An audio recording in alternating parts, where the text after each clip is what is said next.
Life begins at 40, but so do fallen arches, rheumatism, faulty eyesight, and the tendency to tell a story to the same person 3 or 4 times, wrote Helen Rowland, English-American writer, 1876 to 1950.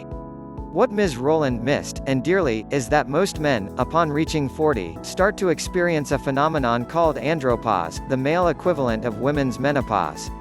While women's sexuality peaks at age 40, that of men is in steady decline. Kind of frustrating, isn't it? It's like searching for a tool in your toolbox to fix something, but you just couldn't find it. You turn it upside down, empty its contents to the last nut, muttering to yourself, "It's got to be here, somewhere." At 40, men begin to lose their youthful power and virility, hair, or whatever is left of it, starts to thin, they begin to forget anniversaries, experience insomnia. A lot of them get cranky, tires easily, and are less motivated to do anything. They start gaining weight around the middle, and their sex life begins to look like a yellowed picture in an album that hasn't been opened for ages. Medically, it is called the aging male syndrome, AMS. In street language, it is midlife crisis. It means your testosterone, male hormone, levels are not enough to drive your sex engine. You are like a half-discharged car battery. It still has enough power to turn on the parking lights but not enough to start the engine. Some of the more obvious symptoms of midlife crises are boredom and extreme exhaustion, anxiety, irritability and propensity for anger, problematic compulsions, inclination for sexual affairs with younger women. Midlife crisis is inevitable, but its unwholesome effects can be avoided or mitigated by acceptance.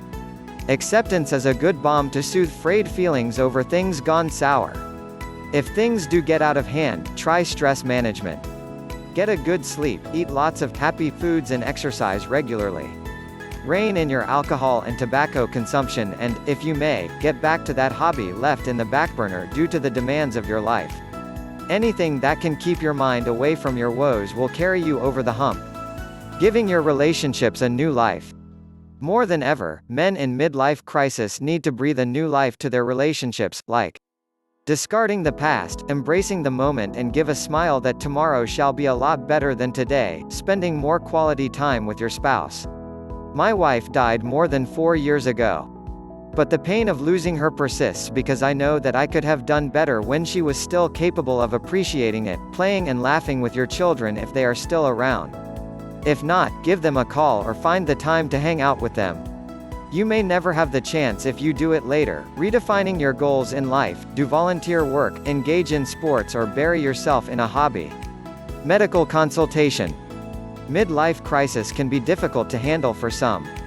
If you belong to this group, visit your doctor.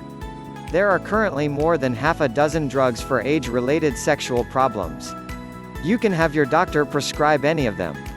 If you are the more adventurous type, you can drop in on any Chinese druggist. You will be surprised to find a plethora of virility-enhancing concoctions. Midlife crisis is essentially a mind game.